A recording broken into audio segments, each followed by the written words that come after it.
Donc, bonne action de grâce à tout le monde. Y a-tu des gens qui fêtent ça encore, l'action de grâce au Québec? C'est-tu moi ou c'est quoi cette fête-là, l'action de grâce? C'est quoi qu'on fait à l'action de grâce? On mange du poulet, de la dinde, puis on écoute le football. C'est pas ça qu'ils font dans les films américains.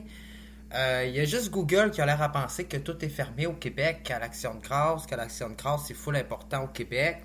Euh, j'ai l'impression que l'action de grâce, l'action de grâce, c'est genre full important au Canada, puis qu'au Québec, on sait plus trop c'est quoi, hein.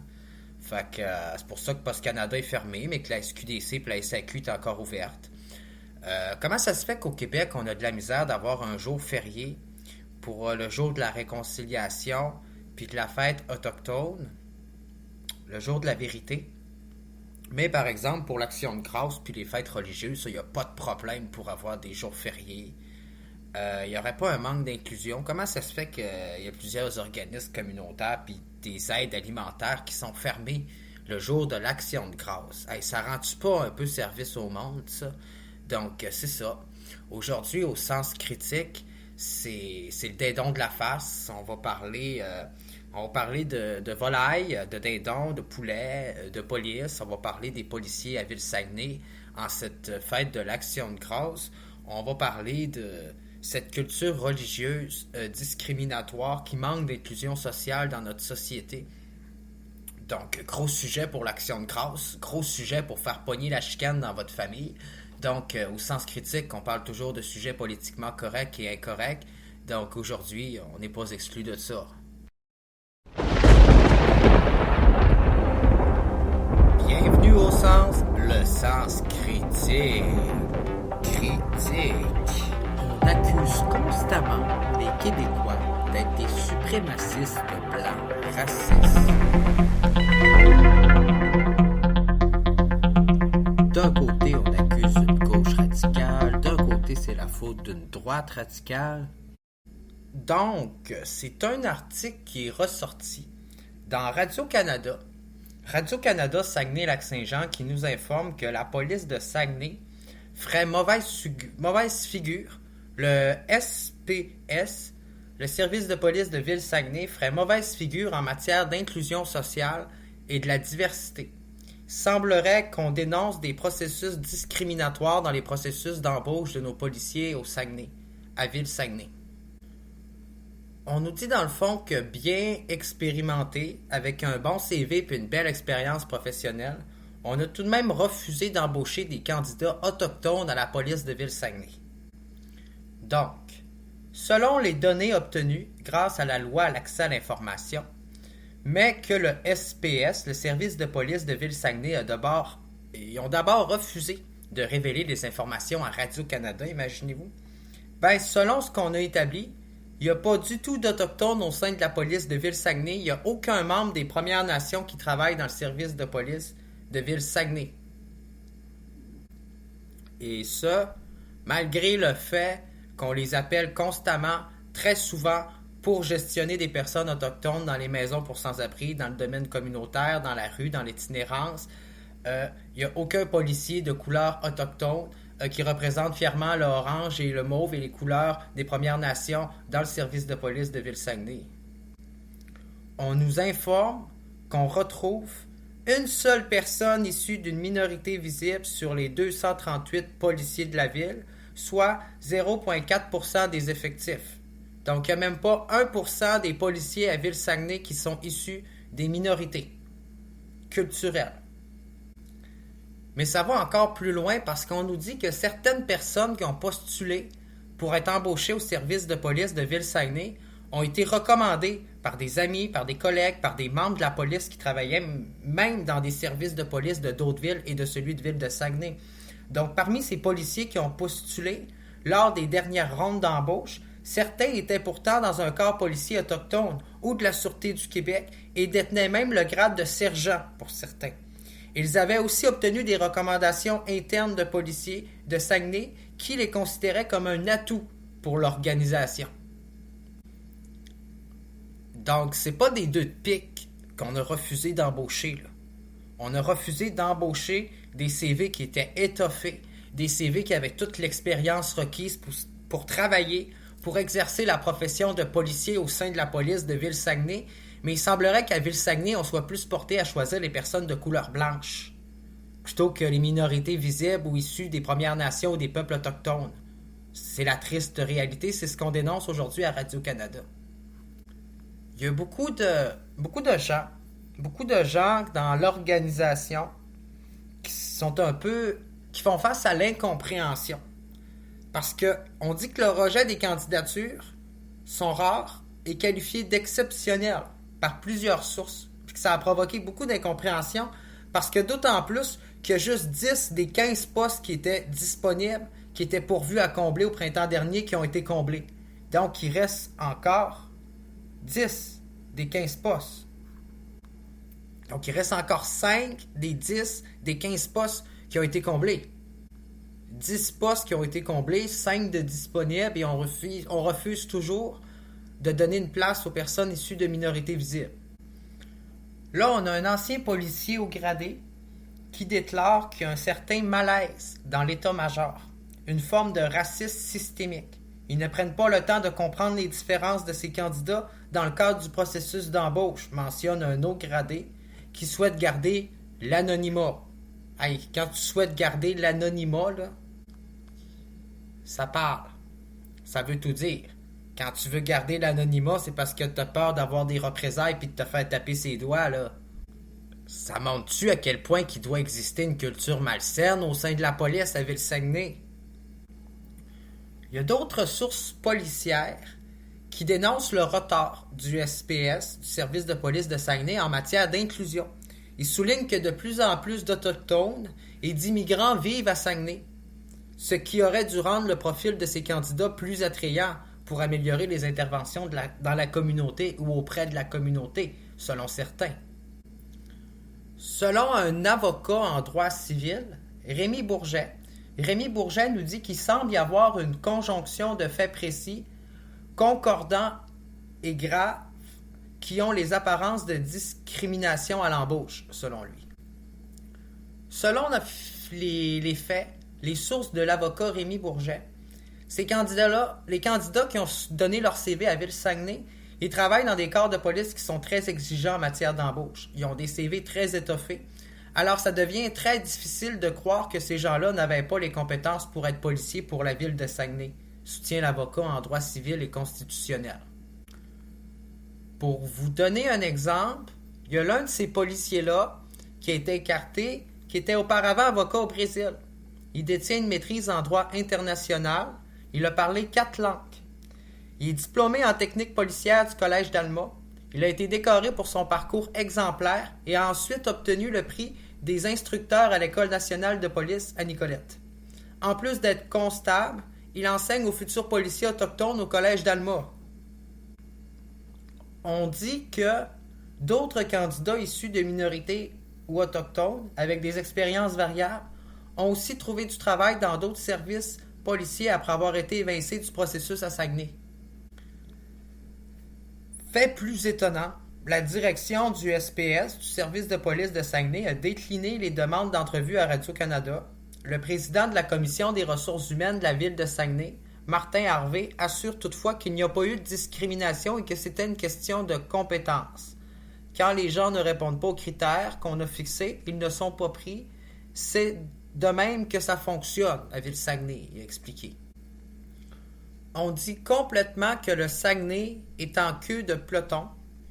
À titre comparatif, parmi les 251 policiers de la Sûreté du Québec au Saguenay-Lac-Saint-Jean, 11 sont issus de la diversité, 9 sont autochtones et 2 proviennent de minorités ethniques ou visibles. Cela représente 4,4% des effectifs régionaux de la SQ dans la région du Saguenay. À Sherbrooke, une ville similaire à Saguenay, la police municipale compte dans ses rangs 7 policiers qui se sont auto-identifiés comme provenant de groupes historiquement discriminés, soit 2,6% des 669 policiers. Pour en recruter davantage, le service de police a même mis en place un programme avec des mécanismes adaptés à la diversité culturelle et des efforts supplémentaires pour favoriser l'inclusion. Alors que dans le service police municipale de Ville-Saguenay, c'est 0,4% de ses effectifs sur 238 policiers. Il y en a juste un issu des minorités visibles. Une seule personne. Comment ça se fait que dans le SQ, il y en a 4%, quasiment 5% d'effectifs régionaux, puis comment ça se fait que pour Sherbrooke, une ville similaire à Ville-Saguenay, il y en a 2,6%? On dit qu'à l'École nationale de police du Québec, entre 2020 et 2021, 15% des policiers qui ont obtenu leur diplôme étaient membres de communautés culturelles autochtones ou des minorités visibles. Donc, c'est pas l'embarras du choix qui manque, là. On va se le dire, 15%, là, c'est quasiment le taux de vote du Parti québécois aux dernières élections. Pour plusieurs personnes, ça a l'apparence du racisme systémique. Le fameux mot que François Legault veut pas admettre et avouer et dire, le mot qui fait une peur bleue, autrement dit, là, bleu poudre pour pas dire. On dit que, fait étonnant, il n'y a aucun des candidats écartés qui a voulu témoigner ouvertement de son expérience dans le cadre de ce reportage, même si plusieurs ont des motifs raisonnables de croire qu'il s'agit de discrimination. Donc, ils ont peur de dénoncer ce qui se passe dans le service de police à Ville-Saguenay. C'est pas drôle, là. Imaginez-vous l'omerta puis la loi du silence qui règne dans ce poste de police-là. L'avocat Rémi Bourget souligne que dans le milieu policier, qui a la réputation d'être assez opaque, les policiers qui s'estiment victimes de racisme renoncent souvent à dénoncer les employeurs. Je pense que quand on parle d'opacité, c'est le cas.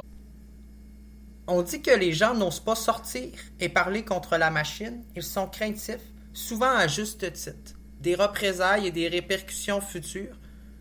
Parce qu'on dit que ça pourrait avoir des répercussions, des représailles sur leur vie professionnelle, mais aussi personnelle. C'est selon l'avocat Rémi Bourget. On dit dans le fond que la Commission des droits de la personne et des droits de la jeunesse les encourage d'ailleurs à porter plainte contre le service de police de Ville-Saguenay. On dit que dans le fond, le candidat est souvent démuni par rapport à ce qu'il peut percevoir comme étant de la discrimination. Et c'est pour ça qu'il invite les gens à porter plainte. Mentionne la conseillère juridique Stéphanie Fournier. Elle dit que la Charte des droits et libertés protège contre les représailles. C'est ce qu'elle nous assure. Elle nous dit que dans la vie, quand on pense qu'on vit de la discrimination, faut pas oser à avoir peur, puis faut pas avoir peur de porter plainte. On est censé être protégé contre les représailles. Puis elle encourage tout le monde qui se dise victime d'abus puis de discrimination de la part de la police de Ville-Saguenay, du corps de police de Ville-Saguenay. Elle les invite à porter plainte contre eux. On a bien entendu. Elle nous répond dans le fond que la preuve est souvent difficile à établir, que ça décourage souvent toutefois les victimes. Mais les juristes rappellent que la discrimination n'a pas à être volontaire ou directe. La Cour suprême a statué en 2015 qu'il suffit de démontrer que l'origine ethnique ou autochtone est un des facteurs ayant contribué à l'exclusion d'une candidature. Fait qu'il faut juste démontrer finalement que le motif discriminatoire est axé sur un critère qui pourrait y aller de la race, du genre, de la perception de l'identité d'un choix politique quelconque. Là, on parle surtout de l'origine ethnique ou de l'origine des Premières Nations, de l'origine autochtone. On dit dans le fond, c'est clair que généralement, l'employeur va pas se vanter puis il va pas dire « je l'ai refusé en raison de son origine ethnique ou parce qu'il est autochtone, je voulais pas avoir une personne autochtone dans mon poste de police » et il dira pas ça. La particularité du processus d'enquête à la Commission des droits de la personne, c'est ce qu'on peut aller chercher, de l'information qu'on ne peut pas aller chercher autrement. Donc, ce qu'on nous dit, c'est que la commission peut obliger l'employeur et peut obliger l'employeur à leur fournir les candidatures, les examens, les tests qui ont été faits, les canevas d'entrevue des différentes personnes et le confronter à ses propres décisions. Ça veut dire le confronter à ses propres choix dans le processus qu'on assure et déclare être discriminatoire. On dit que dans certains cas, dans cette analyse, on peut démontrer que le système a un effet d'exclusion, que le système peut avoir un effet d'exclusion disproportionné d'une certaine catégorie de personnes, précise Stéphanie Fournier. Stéphanie Fournier, dans le fond, qui est une avocate à la Commission des droits de la personne. Ce qui est très intéressant dans cette histoire, c'est une fois de plus l'avis de l'avocat Rémi Bourget, qui abonde dans le même sens. On a l'impression, quand on entend certains parler, que si on dit qu'il y a du racisme systémique ou de la discrimination systémique, ça veut dire que tout le monde est raciste dans le système. Les gens ont tellement tendance à généraliser, là. Mais selon lui, c'est pas du tout ça. Les biais sont pour la plupart inconscients. C'est très, très rare qu'on va consciemment vouloir exclure des minorités de certains postes en 2022. Il dit que c'est plus insidieux que ça, explique-t-il. C'est plus sournois que ça. C'est pas toujours conscient. Parfois, c'est inconscient. Il dit que dans ce cas-là, ça a toutes les apparences d'une discrimination indirecte, parce qu'il y a des discriminations directes et indirectes, qui a toute fin pratique est l'équivalent du racisme systémique. Qui à toute fin pratique, selon lui, est l'équivalent du racisme systémique. C'est ce qu'il soutient. C'est une discrimination indirecte. C'est pas directement visé volontairement, mais parfois ça existe, des discriminations indirectes. Néanmoins, dans tout ça, l'absence de policiers autochtones au service de police de Ville-Saguenay reste dénoncée. Ça reste un fait indéniable. Il n'y en a pas. On dit que le service de police de Ville-Saguenay, fait très intéressant, a même mis en place un comité autochtone pour faire le pont avec la communauté en collaboration avec le centre MAMIC. Mais le problème, selon la directrice générale de cet organisme, Mélanie Boivin, c'est qu'il n'y a même pas de policiers autochtones au sein de ce comité. Fait qu'on a fait un comité autochtone au sein de la police, mais on n'a même pas inclus aucune personne qui est un policier autochtone, qui représente la police autochtone. Pour remédier à cette situation, selon elle, il faut une politique claire au niveau de l'embauche, de la diversité culturelle, notamment des Premières Nations. Elle pense que ça va prendre des réelles actions, des réelles intentions des gens de la haute direction, martèle la femme originaire de Mastoriache. L'organisme communautaire qu'elle dirige représente et soutient la population autochtone en milieu urbain à Saguenay. Il y aurait plus de 7000 membres des Premières Nations selon le recensement de Statistique Canada en 2016, donc la directrice générale du centre MAMIC, Mélanie Boivin. Mélanie Boivin aimerait, par exemple, que les autorités de Saguenay prennent exemple sur le partenariat avec la Sûreté du Québec, qu'elle qualifie de modèle au Lac-Saint-Jean. Dans le fond, ce qu'elle explique aux médias, c'est qu'elle explique à la SQ. La SQ fait systématiquement appel à ses services pour former les policiers et les sensibiliser aux réalités autochtones. Les deux institutions collaborent ainsi ensemble pour diminuer les récurrences des interventions policières chez les Premières Nations. Et la police provinciale envoie le citoyen autochtone au centre MAMIC pour qu'il obtienne de l'aide de toutes sortes. Donc, ce qu'on nous explique un peu, c'est qu'elle fait un peu le lien communautaire entre les ressources, entre la police, les forces policières de la SQ et les communautés autochtones. Vu qu'elle représente plus de 7000 membres de la communauté autochtone, c'est pas banal, c'est quand même un organisme qui touche beaucoup de monde de la communauté. La directrice souligne que la SQ a embauché des policiers autochtones et même allochtones qui parlent atikamekw, au Lac-Saint-Jean. De plus, à Roberval, un officier de police consacre tout son temps au dossier des Premières Nations, ce qui semblerait pas être le cas au Saguenay, là. On dit que pendant ce temps, le comité autochtone, qui exclut la communauté autochtone à la police de Ville-Saguenay, fait du surplace, estime Mélanie Boivin. Elle remarque que les policiers du SPS ne connaissent pas le centre MAMIC et que l'organisme n'est pas tenu au courant des interventions policières dans les foyers autochtones. Il n'y a pas de collaboration entre les deux services. Elle nous dit qu'on a une ressource qui est un agent communautaire dont à peu près 25% de la tâche est attitrée au service aux Autochtones. Alors c'est minime pour une ville qui accueille un nombre important de Premières Nations sur son territoire, s'indigne-t-elle. Mélanie Boivin, elle croit que le premier pas à franchir serait d'embaucher un policier autochtone pour améliorer les services, quitte à revoir les processus de sélection au service de police de Ville-Saguenay. On se pose en fait la question si le processus d'embauche ne serait pas remis en cause. Le processus de sélection en apparence neutre pourrait expliquer le rejet de candidats issus de minorités ou autochtones à la police de Ville-Saguenay. On dit que jusqu'en 2022, ils étaient soumis à un test psychométrique. Or, la science reconnaît que ce type d'examen peut induire un biais culturel et linguistique. Un candidat immigrant qui a postulé à Saguenay en 2019 a d'ailleurs échoué à ce test. Le policier d'origine brésilienne a ensuite fait des démarches auprès de la direction pour que la formule soit révisée afin d'éviter toute discrimination systémique. Le test psychométrique a été aboli 3 ans plus tard. Et on l'a aboli 3 ans plus tard.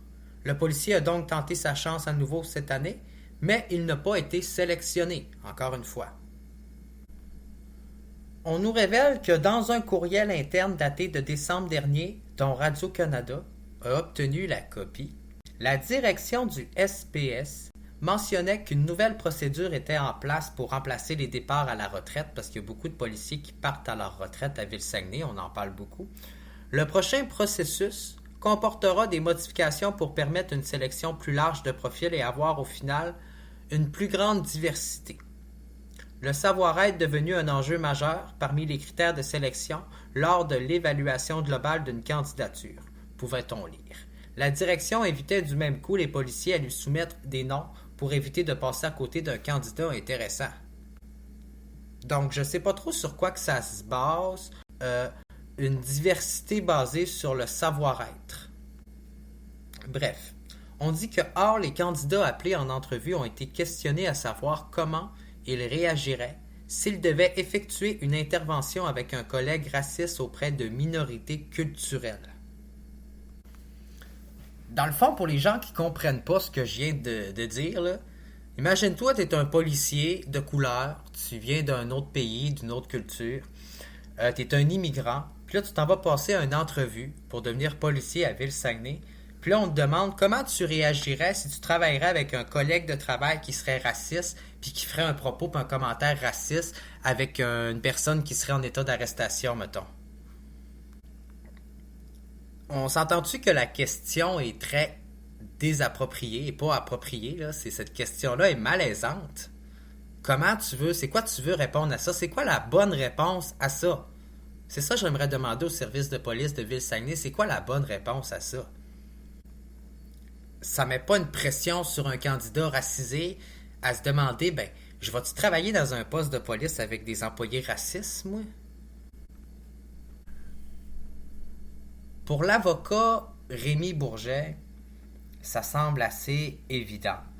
Il s'injurge, il dit que si c'est pas discriminatoire, il se demande bien c'est quoi ça. Il dit qu'on voit bien que le fardeau à l'embauche est plus lourd pour un candidat, pour une personne qui serait racisée au sein de la police. Mais fait plus surprenant, fait encore plus étonnant, on dit que les aspirants qui ont passé l'étape de l'entrevue ont ensuite rempli le questionnaire d'enquête de sécurité et d'intégrité en vue d'être soumis au test du polygraphe, un examen dont la validité n'a même pas été reconnue en cours au Canada. Dans le fond, ce qu'on nous explique, c'est que ce formulaire, tout comme le questionnaire pré-embauche, pourrait ainsi induire un biais discriminatoire si le comité de sélection ne prend pas en compte le bagage culturel des candidats en analysant leurs réponses, explique l'avocat. On dit dans le fond que les candidats sont questionnés à savoir s'ils ont été en contact avec des consommateurs de drogue ou en présence de drogue, s'ils ont participé à des bagarres, etc. Là, l'avocat Rémi Bourget nous rappelle que les policiers qui ont grandi dans une réserve autochtone ou encore près des favelas au Brésil ont davantage baigné dans la violence et que leur proximité avec la criminalité doit être contextualisée. Ce qu'il nous dit dans le fond, c'est que pendant l'entrevue puis les questionnaires, d'embauche au service de police de Ville-Saguenay, on décontextualise le contexte dans lequel les réponses ont été placées par les candidats des minorités visibles.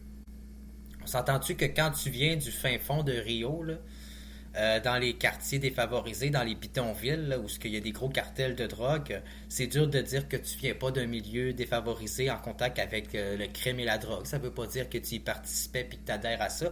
Si tu es devenu policier, il y a sûrement des raisons d'envie, tu sais, je sais pas, là. On peut toujours dire que c'est la même règle qui s'applique à tout le monde, mais dans les faits, les gens qui sont des minorités vulnérables vont être désavantagés dans ces questions d'apparence neutre et dans ces tests polymétriques ou polygraphiques d'apparence neutre. Donc non seulement ça apporte un stress pour ces personnes-là, mais ce stress-là peut faire en sorte que les réponses du polygraphe sont faussées, surtout si on se rend compte que c'est sorti de son contexte. Selon l'avocat, on dit que c'est bien de documenter, mais que les résultats participent plutôt à créer de la discrimination indirecte ou systémique. Il estime qu'une masse critique de victimes potentielles pourrait d'ailleurs donner matière à un recours collectif. Il dit que la ville de Saguenay n'aura pas le choix de reconnaître à un moment donné qu'il y a une situation qui est intenable en matière de représentation des minorités au sein de son effectif policier, croit fermement l'avocat.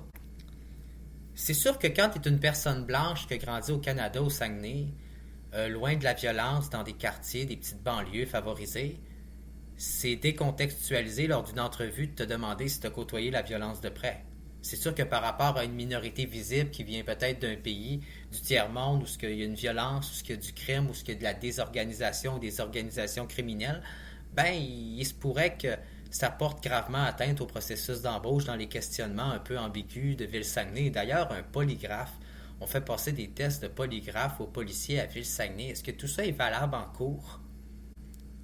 Faire passer des tests polygraphiques à l'embauche, des questionnaires, mettre la pression, poser des questions sur comment tu réagirais si un de tes collègues aurait des comportements racistes au sein d'une intervention policière avec une minorité visible. Je trouve ça un peu spécial. C'est vrai que dans un sens, on dégage une pression puis qu'on met une pression considérable là, sur les personnes racisées au processus d'embauche. La même question se pose finalement pour les homosexuels. Combien de personnes transgenres, combien de personnes homosexuelles, combien de personnes de la diversité sexuelle travaillent au sein de la police à Ville-Saguenay? J'ai l'impression que l'inclusion de la diversité, c'est pas le fort à Ville-Saguenay, c'est pas le fort de la police, c'est pas le fort de la ville, c'est pas le fort de notre ville tout court, là, de notre région. C'est même un peu gênant quand on y pense là, de voir la sous-représentation des personnes autochtones dans notre service de police là, en région, une région similaire à bien des grandes régions au Québec qui ont des taux pas mal plus élevés que nous autres. Là. Je vais aller plus loin, comment qu'on peut dire qu'après ça que les interventions de la police de Ville-Saguenay auprès de la diversité puis des communautés culturelles est réellement pas victime de racisme non plus. Comment qu'on peut dire qu'il n'y a pas de racisme systémique dans les forces de police quand au processus d'embauche, on pose des questions dans ce genre-là, puis qu'on insinue qu'il pourrait avoir des collègues et des policiers avec des préjugés racistes envers les minorités visibles dans la police de Ville-Saguenay? Comment une police qui ne reflète pas la diversité pourrait intervenir et protéger la diversité? Comment qu'elle pourrait intervenir auprès de la diversité sans faire vivre son préjugé si finalement il n'y a même pas de personne de la diversité qui travaille avec elle et pour elle? Tu sais, si on demande aux personnes racisées comment ils réagiraient par rapport à des interventions racistes de policiers, est-ce qu'on demande aux policiers blancs lors de leur embauche comment ils réagiraient s'il y aurait un employé ou s'il y aurait un collègue qui serait issu d'une minorité visible ou qui serait racisé? Est-ce que cette question se retrouve dans le questionnaire du processus d'embauche de Ville-Saguenay? J'aimerais ça le savoir. Je trouve ça déconcertant. Puis d'un autre côté, je suis pas surpris. Je suis pas étonné de voir que Ville-Saguenay traîne de la patte et le dernier en tête de peloton. Qu'on est les derniers, on est les cancres de l'inclusion de la diversité. Ça a toujours été un peu une situation que malheureusement je reprochais à notre ville, que je déplorais malheureusement. Tu sais, je veux dire, au Saguenay, on a quand même On a quand même des réserves autochtones, on est quand même proche. On a quand même beaucoup de populations autochtones chez nous. Pourquoi on laisse pas plus de place à la diversité au sein de nos forces policières à Ville-Saguenay? Ben, je le sais pas pour vrai.